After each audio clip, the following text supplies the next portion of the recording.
So, until now we have been talking about the different aspects of cell when it comes to tissue homeostasis.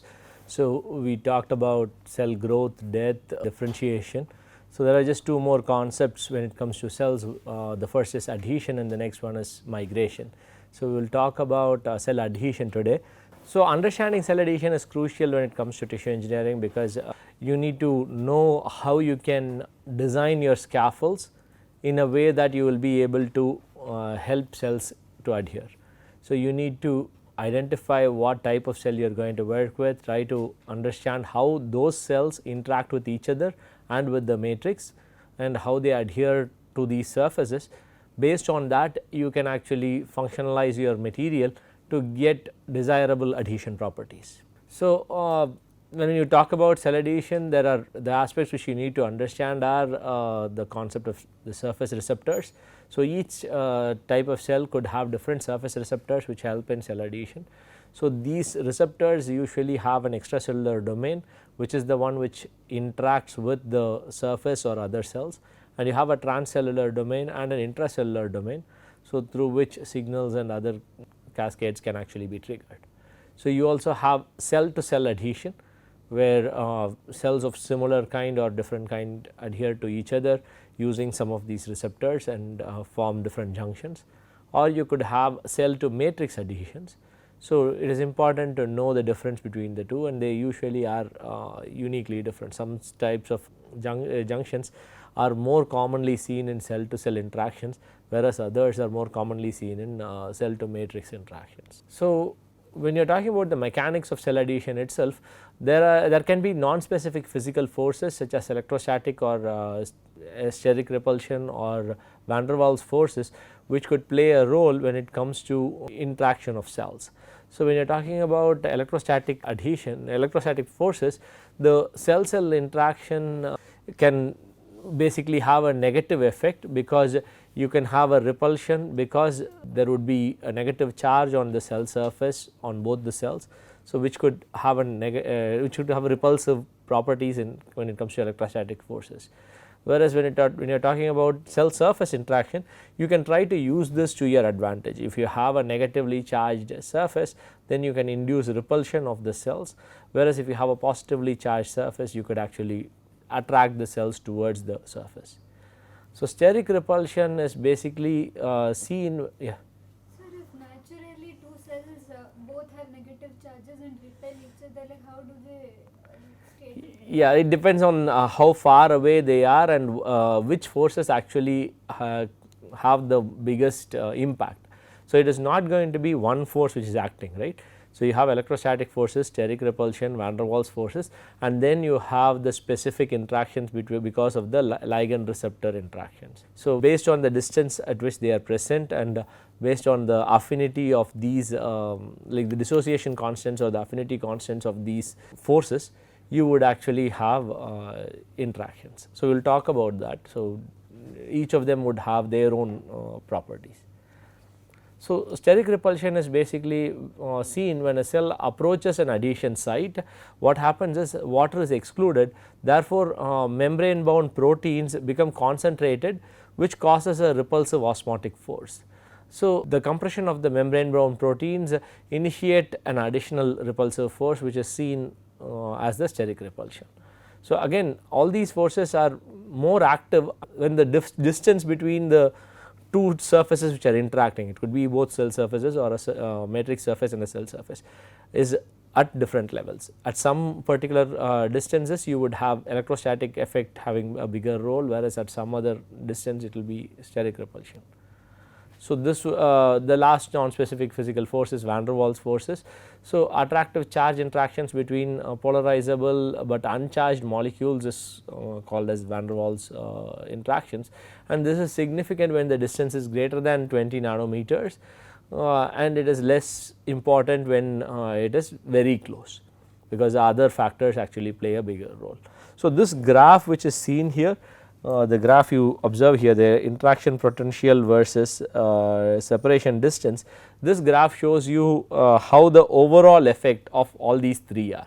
So, this is not individual effects, this is a cumulative effect of these three non-specific physical forces. So, electrostatic and steric repulsions are seen when the cells are farther away, and you have the receptor ligand binding which can have a significant impact, and van der Waals binding which would have a lesser impact. Okay. So, the specific physical forces unlike the non-specific ones are the receptor ligand adhesions. So, this depends on what surface and what are the ligands present and what cell and what are the receptors present. Okay. So, the strength is much higher when it is compared to other non-physical forces. Again, this is not a chemical bond which is being formed, it is still a physical interaction. However, the binding is very strong, it overcomes all the other repulsive non-specific forces when this happens, because it is much stronger than all the other forces put together. So, the specificity also provides ways to bind specific cells to matrix to the matrix. So, you could have some cells adhere to a surface, whereas other cells might not actually like the surface as much. So, depending on the receptors which are expressed, you can actually tailor your material in a way that the specific cell types are adhered to the surface. So, yeah. Sir, these interactions are with respect to tissue engineered cells, or like No, in general, even in nature. So, if you have an extracellular matrix, the interaction is going to still be there, right? like why are we talking about like distance between the cells? Like in natural tissues, like is there distance between two cells? Yeah, because the cells, it is not that the cells are always present there and they are proliferating, right. So, cells would have to migrate from the stem cell niche and come to a specific site, and at that, so there will be factors which will play a role. So, it would have an impact even in natural conditions, and it will be crucial to understand that to exploit it in tissue engineering applications. Okay. So, this receptor ligand binding actually controls the binding strength and the binding persistence, because there are limited number of receptors and ligands on the surface. So, based on that you can actually regulate how strong it is and where it actually binds and so on. So, when we talk about cell adhesion in general, we usually are talking about this ligand receptor binding. So, this reversible association of protein receptors in the membrane to the complementary ligands which could be present on the surface or on another cell is what we talk about when we talk about cell adhesion. So, this is what you would have studied when you studied cell biology, right. So, I hope you were taught cell adhesion as part of cell biology. So, it is actually an important aspect when it comes to cells. So, that when we talk about that from a biological perspective, this is what we are talking about. So, if you are looking at it from a chemical standpoint, it is again similar to the ligand receptor binding which we looked at when we talked about growth factors earlier, right. So, what would happen is it is the ligand and receptor forming a complex, and this would be obviously a reversible reaction because it is a specific physical force, but it is a reversible process.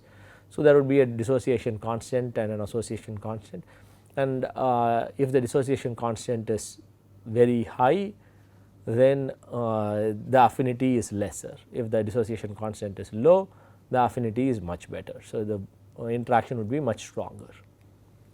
Okay. So, this shows you the association and dissociation constants for different ligand receptor complexes. So, you can see that these are classified based on the type of junctions or adhesions which would be done. So, integrins is one aspect, and you would see, so one type. So, integrins you see fibrinogen interacting with alpha 2b beta 3 receptor, and you see that the dissociation constant is really small. Right. So, that shows that there is a significantly strong interaction. There would be some which are not that strong. So, if you were to take selectins where glycam 1 and L-selectin, its dissociation constant is not that small, it is orders of magnitude higher. So, indicating that it is much weaker.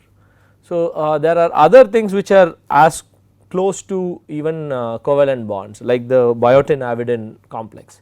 So, biotin-avidin complex is as strong as a covalent bond. So, the dissociation constant is about 10 power minus 15. Okay. So, understanding these things can actually help, because specific cell types will actually express specific surfaces, sorry, surface receptors, right. So, we would know, so fibroblast cell surface will have receptors which will bind with RGD, that is known. So, if you can tailor your material to have RGD, then your fibroblasts can be recruited. So, similarly you would have to figure out what would be the suitable ligand for different cells which you are working with. So, if you have a bone tissue engineering in your mind, you need to figure out what receptor osteoblasts would like and try to modify your surfaces with that. Hopefully, that will help you help in making sure that more bone cells are attached to the surface. Okay. So, as I already mentioned, affinity is represented by the dissociation constant. The dissociation constant is basically numerically equal to the ligand concentration required to achieve 50% receptor binding. So, this is like your Michaelis-Menten constant, right. So, that is the 50% of your reaction rate is achieved at a particular substrate concentration, that is your Km. So, similarly, the numerical value at which you can get 50% receptor binding is the ligand concentration is the dissociation constant. So, this varies between 10 power minus 6 to 10 power minus 12 molars. So, 10 power minus 6 is considered to be low affinity versus 10 power minus 12 is considered to be much higher affinity. So, to predict the strength of specific cell adhesion by multiple non-covalent bonds, the tensile strength of the receptor ligand bonds has to be estimated. So, basically to see how strong this binding is, there are experiments to do this, there are many studies.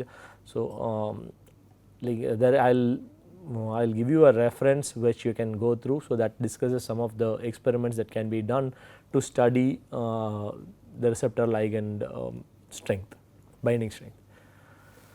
So, the strength of the affinity bond relates to the standard free energy which is delta G naught and the bond length. So, what is this delta G? What is Gibbs free energy? At least the ones who are studying thermodynamics this semester. The spontaneity of the process. That is the outcome, that is how you so if your Gibbs free energy is negative, then the reaction will happen spontaneously, that is fine. But what is Gibbs free energy? Your quiz 2 would have gotten over just now, right? I am pretty sure he would have covered Gibbs free energy. Already. What is Gibbs free energy? You studied Gibbs free energy, right? Yeah. So, what is it?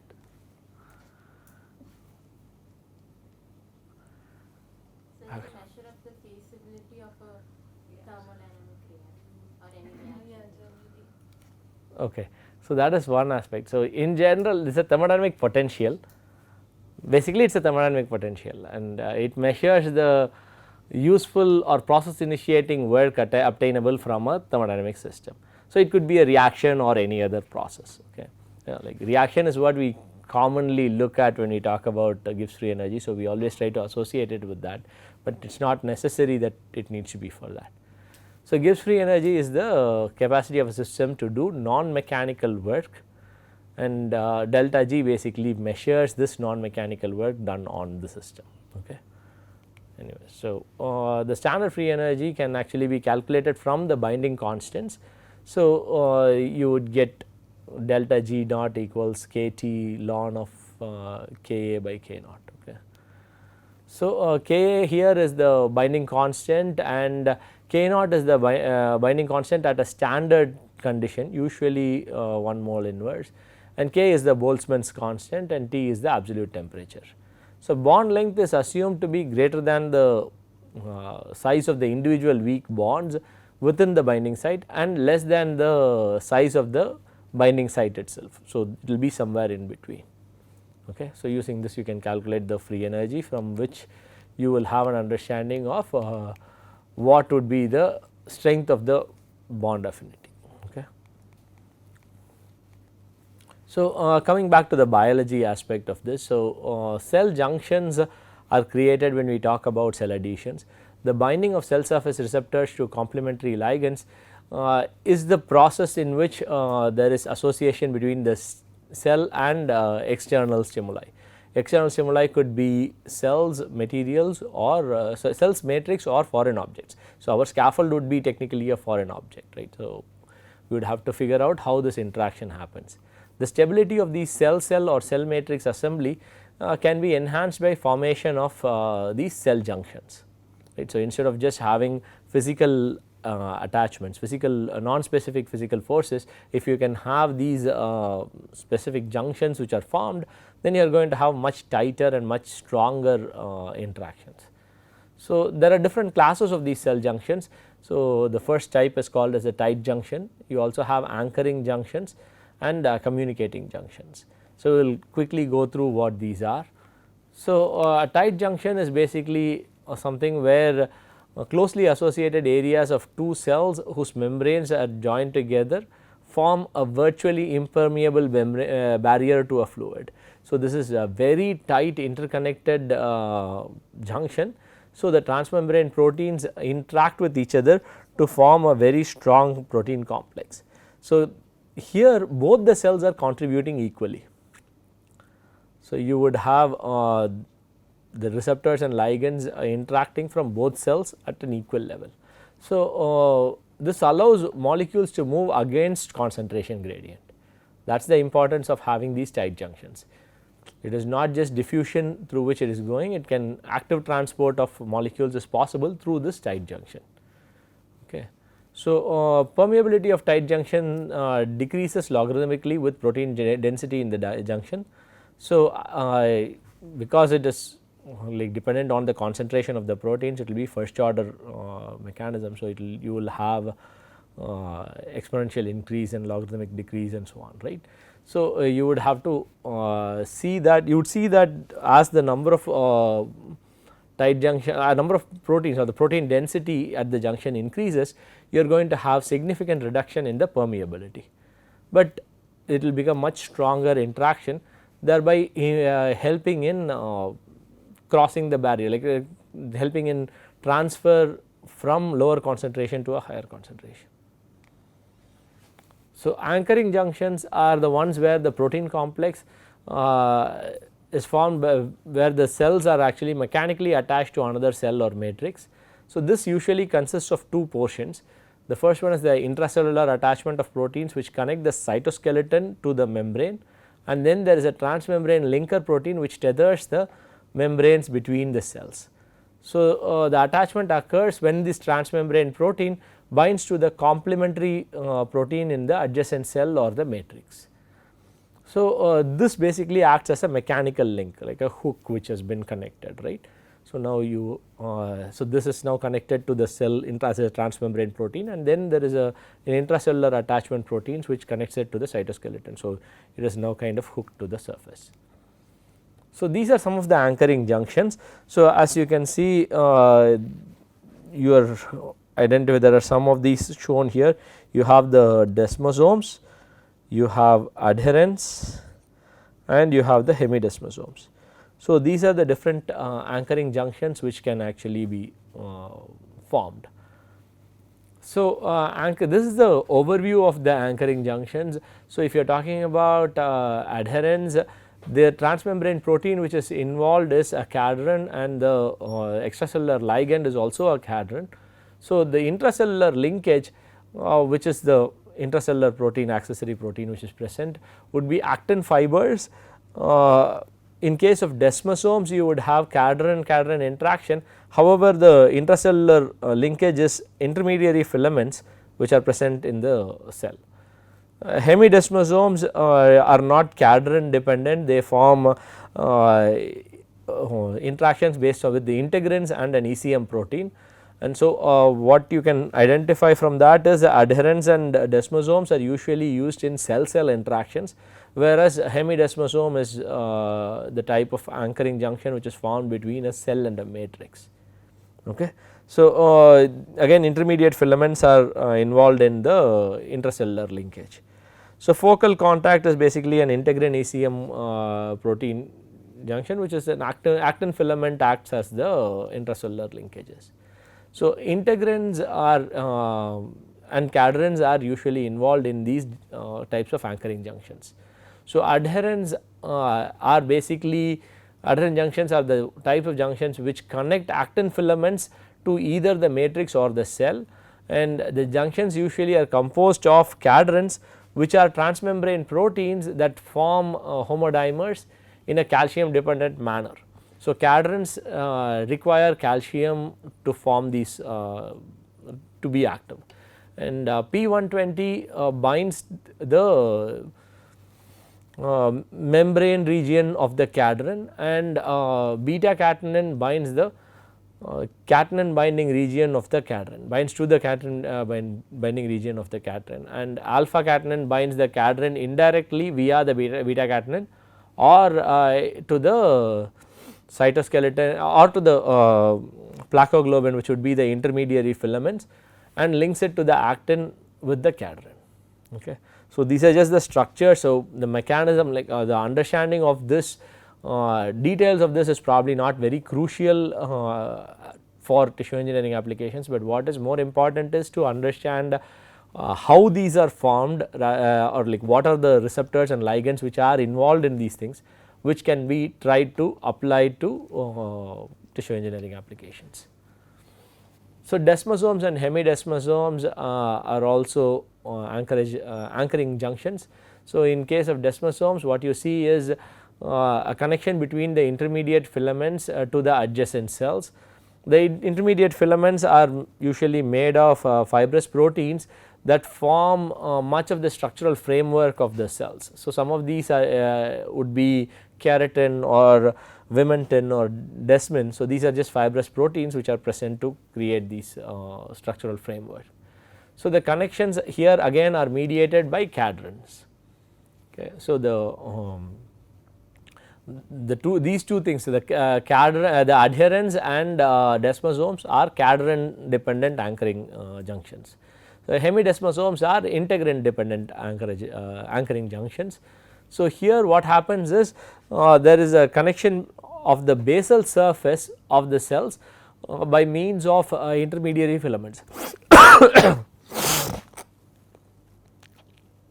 So, these interact with the extracellular matrix to form the junctions. Okay. So, hemidesmosomes, these are some of the representations of how these interactions actually happen. Okay. So, these are the receptors. So, if you look at the major receptors, cell adhesion receptors which are exposed, they can be categorized as into 4 major groups: integrins, Ig like CAM, or cadherins or selectins, right. So, these have different structures, and depending on which cell type you are working with, one or more of them can be overexpressed. So, you can design your scaffolds appropriately. So, basically these 4 can again be classified grouped as 2 major things. One is the calcium dependent and the other is the calcium independent receptors. The cell adhesion molecules which come under calcium dependent would be the integrins, cadherins and selectins. Immunoglobulin like receptors or the IgCAM receptors are calcium independent. So, integrins are calcium dependent proteins which are involved in cell matrix adhesion, but some can actually be involved in cell adhesion as well. So, what happens here is there is a heterodimeric membrane protein which consists of non-covalently associated alpha and beta subunits. So, this is the structure of the integrin, and the binding is actually very specific. It binds to collagen and laminin through the alpha 1 beta 1 integrin, and through whereas to fibronectin through alpha 5 beta 1 integrin. Okay. So, depending on the 2 subunits, you can actually have different specificity for attachment. So, So, if you are talking about this transmembrane protein, this connects the cell to the external environment, and the extracellular domain basically binds to the ECM protein, and the cytoplasmic domain binds to the cytoskeleton in the cell. Okay. So, this way you actually have proper interaction within the cell with the matrix. RGD is one of the ligands which interacts with integrin. So, many ECM molecules contain RGD domains. So, this is very popular. Fibronectin actually contains a lot of RGD, so does collagen and laminin and even keratins and so on. So, cell binding through this RGD domain is often mediated through integrins, and so people have actually, this was one of the early peptides which were used for improving cell adhesion. So, when you are looking at modifying cells like material surfaces, people were trying to attach RGD domains or incorporate RGD domains as part of this matrix, or try to use molecules which would have these RGD domains, use proteins which would have RGD domains to prepare these scaffolds. So, that way they were trying to improve cell adhesion. So, it can also be used to reduce cell adhesion if you were to use RGD as a soluble RGD in the media. So, if you want to just move it away from the scaffold, but that is also that might be required if you are looking for like some kind of separation using this like cell separation. So, where you say that cells which do not express receptors for RGD ligands should be adhered, whereas the cells which actually express these receptors should be in suspension. So, if you want to do something like that, then you would use RGD in solution, thereby preventing adhesion of these cells. Okay. Cadrins are again calcium dependent binding. So, these Can you give an example of that, like why that would be required, using RGT to prevent? So, you remember we talked about cell isolation. So, during that time I was saying one of the things which can be done is to selective adhesion to surfaces or selective separation. So, this would be one of those applications. So, I have read that RGD motif is widely used in bone tissue engineering. How is it actually? So, basically fibroblasts, all types of fibroblasts actually have like receptors which will interact with RGD. Osteoblasts are have similar surfaces, they are more like fibroblasts present in a bone tissue, right. So, because of that reason they actually adhere nicely to RGD. So, this can be seen with chondrocytes. Many of these types of cells have integrins which can bind to RGD. So, that is why people try to use that. And so, these materials these cells are advantageous because they can also secrete their own matrix, like fibroblasts and osteoblasts or chondrocytes, they secrete their own matrix. So, if you adhere them, so as your matrix, as the scaffold you use gets degraded over a period of time, you would have new matrix formed because these cells are depositing their matrix. So, that is why they try to optimize it that way. Okay. Okay. So, if you are talking about cadrins, these are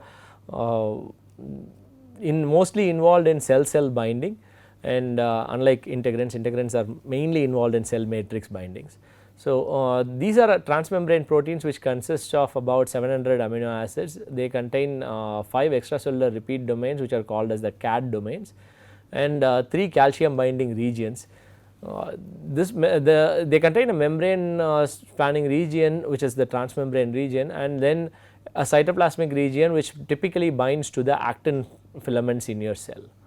The CAD domain consists of histidine alanine valine domain which regulates the binding.